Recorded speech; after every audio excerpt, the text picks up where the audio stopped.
6 jours après le verdict annonçant son acquittement, Vital Kamerhe, ancien directeur de cabinet de Félix Tshisekedi, a été reçu à la Cité de l'Union africaine. Les deux personnalités ont été séparées par la justice pendant 2 ans. Ces deux leaders de la coalition Camp pour le changement, vainqueurs de la présidentielle de 2018, ont à cette occasion abordé plusieurs questions, notamment celles liées au renforcement de cette coalition au sein de l'Union sacrée de la nation, la majorité autour du chef de l'État obtenue après la rupture avec le FCC de Joseph Kabila.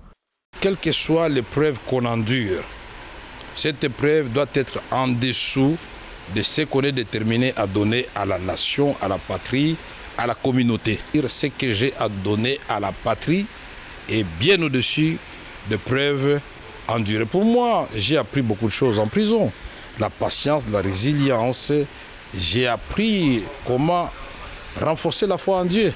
Le président Félix Tshisekedi et son ancien directeur de cabinet ont abordé plusieurs autres questions, notamment la guerre à l'est de la République démocratique du Congo. Avec les attaques du M23, Vital Kamerhe suggère que la question soit analysée dans un contexte global avec les autres groupes armés, les ADF et le Codeco notamment.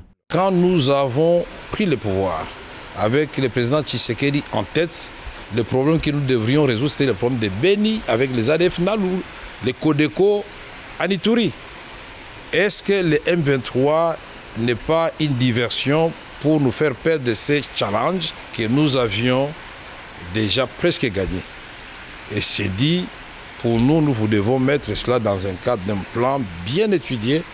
Alors que de nombreuses interrogations subsistent quant à l'avenir politique du président de l'Union pour la nation congolaise, il apparaît une fois de plus qu'à travers cette rencontre, Vital Kamerhe reste un atout pour le régime de Félix Tshisekedi, surtout dans la perspective de la présidentielle à venir, scrutin au cours duquel l'actuel président va batailler pour son second et dernier mandat.